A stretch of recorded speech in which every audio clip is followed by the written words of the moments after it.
Subscribe and share my channel Sudarsana. నమస్కారం. శ్రీ దేవి భాగవతం కథలను తెలుసుకుందాం. శ్రీమాత్రే నమః. శ్రీ గురుభ్యో నమః. శ్రీమద్దేవి భాగవతము 6వ స్కందము. వృత్రాసురుడు తపమాచరించి వరమును పొందుట. వృత్రుడు దేవతలను జయించుట. వృత్రుని చంపుటకు ప్రణాళిక సిద్ధమగుట. జగదంబిక, ఇట్టి పరిస్థితిలో మేము ఎట్లు పూజించేదము? పువ్వులు, పత్రములు మొదలగునవన్నీను మీ సృష్టియే. మంత్రములందు పూజించు వారియందు, సమస్త పదార్థములయందు పరమశక్తి రూపమున మీరే విరాజమానులై ఉందురు. అందువలన భవానీ, మేము కేవలము మీ చరణ కమలములకు ప్రణమిల్లుటయే మా కర్తవ్యమని తలంచెదము. మీ చరణకమలములందు దృఢమైన భక్తి శ్రద్ధలు గల పురుషులు ధన్యవాదములకు పాత్రులగుదురు.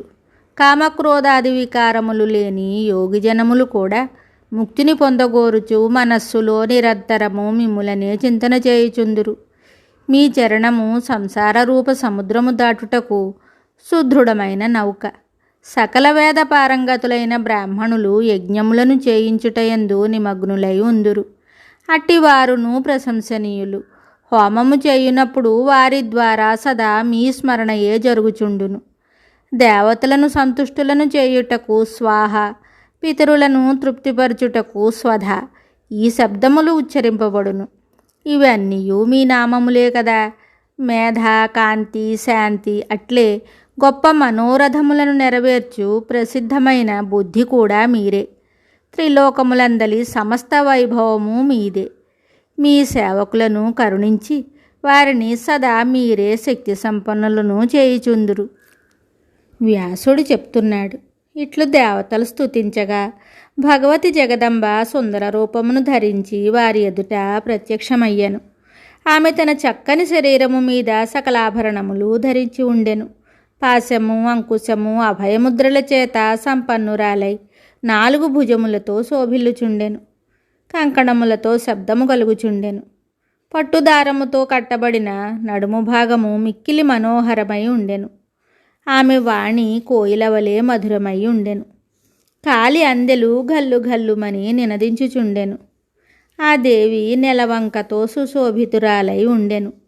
మస్తకమునందు ముకుటమును ధరించి ఉండెను. ఆమె ముఖ కమలమున చిరునగవు నిండి ఉండెను. ఆ దేవి 3 నేత్రములు సాటిలేని వెలుగులను విరజిమ్ముచుండెను. ఆమె సర్వాంగములందు పారిజాత పుష్పములు అలంకరింపబడి ఉండెను. ఆమె ఎర్రని వస్త్రములు ధరించి ఉండెను. ఆమె శరీరము రక్తచందన చర్చితమై ఉండెను. దయాసముద్రురాలైన ఆ దేవి ప్రసన్నురాలై చిరునగవుతో అలరారుచుండెను. సకల శృంగారములు, అలంకారములు ఆ దేవి విగ్రహమును ప్రకాశమానమొనరించుచుండెను. సంపూర్ణ ద్వైతభావమును ప్రకటించిన ఆ తల్లికి తెలియనిదంటూ ఏమీనూ లేదు. సర్వమును సృష్టించు ఆ దేవి అఖిల అధిష్టాన స్వరూపిణి. సకల వేదాంతములు ఆమెను సిద్ధపరచుటకే సార్థకములగును. ఆ దేవి విగ్రహము సత్ చిత్ ఆనందమయము. దేవతలు ఎదుట నిలబడి భగవతి యొక్క సంకేతమును పొంది ఆమెకు ప్రణమిల్లసాగారు. జగదంబ దేవతలతో ఇలా చెప్పింది. మీకు ఏమి కష్టము కలుగుచున్నదో నాకు వివరింపుడు. దేవతలు చెప్తున్నారు. దేవి, దేవతలను అనేక కష్టములు పాలు చేయు ప్రబల శత్రువగు వృత్రాసురుని మోహింపచేయుటకు ఏర్పాట్లు చేయుడు. దేవతల ఎడల అతనికి విశ్వాసము కలుగునట్లు అతని బుద్ధికి తెరవేయుడు. శత్రువులను వధించు శక్తిని వారి ఆయుధములందు నింపుడు. వ్యాసుడు చెప్తున్నాడు. రాజా, చాలా మంచిది, అట్లే అగుగాక అని పలికి జగదంబ అచ్చటనే అంతర్ధానమయ్యను. సకల దేవతలు ప్రసన్నులై తమ తమ స్థానములకు వెళ్ళిపోయారు. శుభం. శ్రీ దేవి భాగవతం తరువాయి భాగంలో మళ్ళీ కలుద్దాం. నమస్కారం.